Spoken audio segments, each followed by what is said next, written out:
Assalamualaikum warahmatullahi wabarakatuh. Di sini saya akan mempresentasikan materi mengenai kabel UTP beserta cara pemasangannya. Dengan mata kuliah jaringan komputer yang diampu oleh Bapak Agus Prihanto STMkom, dengan saya sendiri yaitu Widya Tita Pertiwi dengan NIM 200509740021 dari kelas PTI 2020A. Ini adalah foto profil pribadi saya. Dan materi yang akan kita bahas pada presentasi kali ini yaitu yang pertama mengenai pengertian kabel UTP, yang kedua mengenai kategori kabel UTP, yang ketiga mengenai jenis kabel UTP, dan yang keempat yaitu mengenai cara membuat kabel UTP. Yang pertama yaitu mengenai pengertian kabel UTP.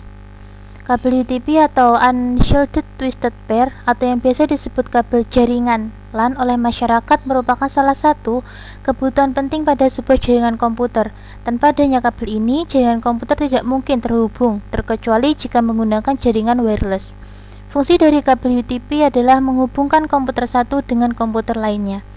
Kabel UTP adalah piranti yang digunakan sebagai media transfer data dari komputer satu ke komputer lainnya. Di dalam kabel ini terdapat 8 kabel-kabel kecil berbeda warna yang dililit menjadi 4 pasang kabel. Kabel-kabel kecil ini saling melilit bukan tanpa alasan, melainkan memiliki fungsi sebagai eliminasi dan induksi kebocoran. Penamaan kabel. Di dalam sebuah kabel UTP terdapat 8 kabel berbeda warna. Sebagai media penghantar informasi antar komputer, kabel-kabel kecil inilah yang berperan penting terhadap adanya tukar-menukar informasi atau data. Fungsi dari masing-masing warna kabel yaitu warna orange sebagai media penghantar paket data, warna putih orange sebagai media penghantar paket data, sedangkan warna hijau sebagai media penghantar paket data, putih hijau sebagai media penghantar paket data, sedangkan biru sebagai media penghantar paket suara, putih biru sebagai media penghantar paket suara, sedangkan warna coklat sebagai media penghantar tegangan DC, putih coklat juga sebagai media penghantar tegangan DC.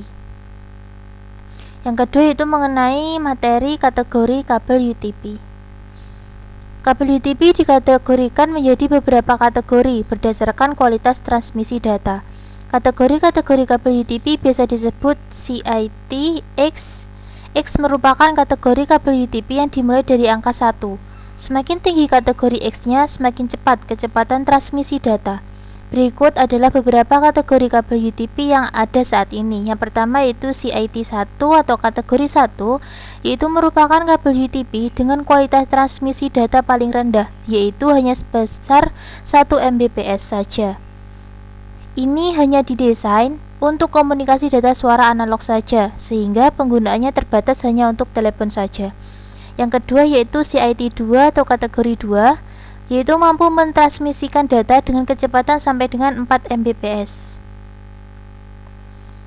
Kemudian CIT4 atau kategori 4, yaitu sering digunakan pada topologi token ring, mampu mentransmisikan data dengan kecepatan sampai 16 Mbps. Kemudian CIT 5 atau kategori 5 yaitu mampu mentransmisikan data dengan kecepatan sampai 100 Mbps. Kemudian CIT 5E atau kategori 5E yaitu mampu mentransmisikan data dengan kecepatan sampai 1000 Mbps. Frekuensi signal yang dapat dilewatkan sampai 100 MHz. Kemudian kategori 6 yaitu mampu mentransmisikan data dengan kecepatan sampai 1000 Mbps. Frekuensi signal yang dapat dilewatkan yaitu 200 MHz. Secara fisik terdapat separator yang terbuat dari plastik yang berfungsi memisahkan keempat pair di dalam kabel tersebut. Kemudian kategori 7 yaitu dengan kecepatan gigabit Ethernet, frekuensi signal 400 MHz. Kemudian jenis kabel UTP. Dari cara instalasinya menjadi kabel jaringan dan transmisi data.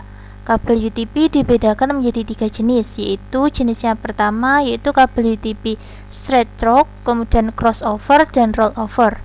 Ketiga jenis kabel ini dibedakan berdasarkan penyusunan warna kabel.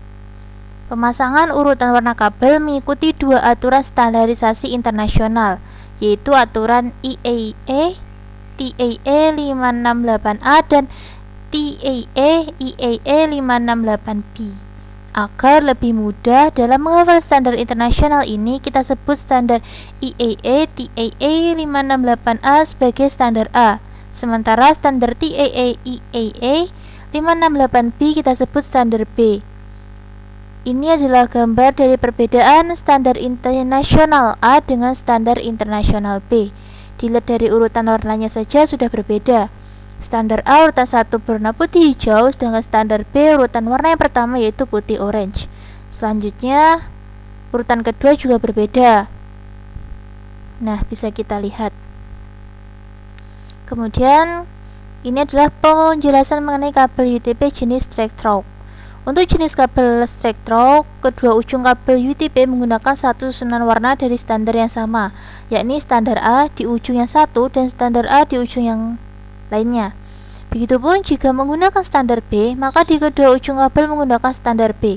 Pada intinya, kabel UTP jenis straight through menggunakan susunan warna kabel yang sama di setiap ujungnya. Kemudian kabel UTP jenis crossover. Jenis kabel crossover di kedua ujungnya menggunakan dua standar yang berbeda, yakni standar A dan standar B, sehingga pada setiap ujungnya memiliki susunan warna yang berbeda dari dua urutan standar internasional. Untuk mengenali sebuah kabel apakah crossover ataupun straight adalah dengan hanya melihat salah satu ujung kabel. Jika urutan warna kabel pada pin 1 adalah putih hijau, maka kabel tersebut adalah kabel crossover. Padahal jika ujung yang satunya lagi juga memiliki urutan warna yang sama yaitu putih hijau sebagai pin 1, maka kabel tersebut adalah kabel straight. Ini adalah kabel UTP crossover. Kemudian kabel UTP jenis rollover. Adalah kabel jenis rollover ini memiliki susunan warna standar A atau standar B di satu ujungnya. Namun susunan warna di ujung yang lain merupakan kebalikan dari susunan warna sebelumnya. Misalnya, jika di ujung A menggunakan susunan warna dari standar A, maka di ujung yang lain adalah kebalikan dari susunan warna standar A. Begitupun jika menggunakan susunan warna standar B. Ini adalah contoh dari susunan kabel UTP jenis rollover dengan menggunakan standar A. Kemudian yang keempat yaitu mengenai cara membuat kabel UTP. Ini yang pertama, pemaparan kabel UTP straight through. Pada tutorial ini kita akan membuat kabel UTP straight through dengan kedua ujung kabel disusun mengikuti standar internasional TAA IAA 568B menggunakan standar B. Jadi susun kedua ujung dengan urutan kabel yang sama. Yang pertama yaitu ukur terlebih dahulu ujung kabel sekitar 3 cm atau 1,5 cm adalah jarak pin ke penjepit RJ45. Yang kedua, setelah diukur, sayatlah bagian luar kabel menggunakan cutter atau pisau yang ada pada crimping tool. Jangan sampai mengenai dan memotong kabel di dalamnya. Yang ketiga, setelah disayat, tarik bagian luar kabel yang sudah disayat. Kemudian yang keempat, kita akan menyusun warna-warna kabel. Yang kelima, karena masih saling berlilitan, pisahkan kabel-kabel sehingga tidak ada yang saling melilit.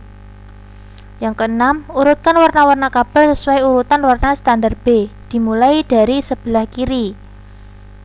Kemudian, yang ketujuh, setelah tersusun, tinggal dirapikan, jangan sampai ada warna yang tertukar. Yang kedelapan, lalu ukur kabel-kabel kecil itu dengan menyesuaikan ukuran konektor RJ45. Yang kesembilan, potong kabel yang berada pada zona highlight merah dengan pisau rata di crimping tool atau bisa menggunakan gunting. Yang ke-10, setelah dipotong maka ukuran kabel menjadi lebih pendek. Yang ke-11, masukkan kabel ke dalam RJ45 dengan posisi pin menghadap ke atas. Dorong kabel ke dalam konektor RJ45 sampai Anda yakin ujung kabel sudah berada di bawah pin dan mentok hingga ujung konektor. Yang ke-12, kemudian patenkan menggunakan crimping tool. Masukkan kabel yang sudah dipasangi konektor tadi ke lubang yang sesuai, lalu crimping sekuat tenaga sampai terdengar suara klik. Yang ke-13, Satu ujung kabel sudah jadi. Lakukan langkah-langkah di atas dan urutkan kabel yang sama untuk ujung yang lain. Yang ke-14, jika ujung yang lain sudah selesai, tinggal dites apakah sudah berhasil atau belum. Masukkan masing-masing ujung kabel ke dalam port RJ45 pada LAN tester. Kemudian nyalakan LAN tester. Yang ke-15, perhatikan lampu-lampu LED pada LAN tester. Apabila semua lampu di kedua sisi menyala satu persatu, maka kabel yang dibuat sudah selesai atau sudah berhasil. Apabila ada satu lampu yang tidak menyala, cobalah lakukan crimping sekali lagi. Kemungkinan ada kabel yang belum sobek pada pin RJ45. Yang kedua yaitu mengenai cara membuat kabel UTP crossover. Kabel jenis crossover di kedua ujungnya menggunakan urutan warna dari standar internasional yang berbeda. Jadi di ujung yang satu kita urutkan berdasarkan standar A, di ujung yang lainnya kita urutkan berdasarkan standar B. Yang pertama yaitu langkah-langkahnya, ikuti langkah-langkah nomor 1 sampai 12 pada tutorial sebelumnya, karena kita akan membuat kabel dengan standar B di ujung yang pertama. Nah, yang kedua, di ujung yang satunya kita buat berdasar standar A. Mari lakukan kembali langkah-langkah nomor 1 sampai 5 pada tutorial sebelumnya. Yang ketiga, urutkan warna-warna kabel sesuai urutan warna standar A dimulai dari sebelah kiri. Yang keempat, setelah tersusun tinggal dirapikan, jangan sampai ada warna yang tertukar. Yang kelima, lalu ukur kabel-kabel kecil itu dengan menyesuaikan ukuran konektor RJ45. Yang keenam, potong kabel yang berada pada highlight merah dengan pisau rata pada crimping tool atau bisa menggunakan gunting, sehingga ukuran kabel menjadi lebih pendek. Yang ketujuh, masukkan kabel ke dalam RJ45 dengan posisi pin menghadap ke atas. Dorong kabel ke dalam konektor RJ45 sampai Anda yakin ujung kabel berada di bawah pin. Yang kedelapan, kemudian patenkan menggunakan crimping tool. Masukkan kabel yang sudah dipasangi konektor tadi ke lubang yang sesuai, lalu crimping sekuat tenaga. Yang kesembilan, kini kedua ujung sudah selesai, tinggal dites. Masukkan kedua ujung kabel ke port RJ45 di LAN tester, kemudian nyalakan LAN tester. Yang kesepuluh, untuk bagian crossover, lihat satu sisi terlebih dahulu. Perhatikan pada bagian tester pertama. Jika semua lampu menyala satu persatu, artinya satu ujung kabel tersebut berhasil. Kemudian cek sisi yang lainnya. Khusus untuk bagian ini, lampu akan menyala semua satu persatu, tidak berurutan tetapi menyala semua. Artinya, ujung kabel yang lain pun berhasil. Kemudian cara membuat kabel UTP rollover menggunakan standar B. Yang pertama yaitu silakan ikuti langkah-langkah nomor 1 sampai 12 pada tutorial membuat kabel UTP straight through karena prosesnya sama. Yang kedua, untuk ujung kabel yang lain lakukan pengukuran sampai tahap penyayatan luar kabel. Kemudian urutkan warna-warna kabel dengan urutan terbalik dari urutan standar B sehingga urutannya menjadi coklat, putih coklat, hijau, putih biru, biru, putih hijau, orange, putih orange dimulai dari sebelah kiri. Yang ketiga, setelah disusun kemudian rapikan. Yang keempat, ukur kabel-kabel sesuai ukuran konektor RJ45 dari pin sampai pin jepitnya. Yang kelima, potong kabel yang berada pada highlight merah. Setelah diratakan, masukkan kabel ke dalam konektor pin RJ45 menghadap ke atas. Tekan kabel ke dalam konektor sampai Anda yakin bahwa kabel sudah berada di bawah pin. Yang keenam, lalu crimping sekuat tenaga menggunakan crimping tool. Yang ketujuh, setelah membuat kedua ujung kabel, tinggal kita cek menggunakan LAN tester. Masukkan kedua ujung kabel UTP ke LAN tester, lalu nyalakan. Jika lampu di satu sisi menyala dari nomor 1 ke nomor 8, sementara lampu di sisi yang lain menyala dari nomor 8 ke nomor 1, artinya kabel rollover berhasil dibuat. Sekian presentasi dari saya. Wassalamualaikum warahmatullahi wabarakatuh.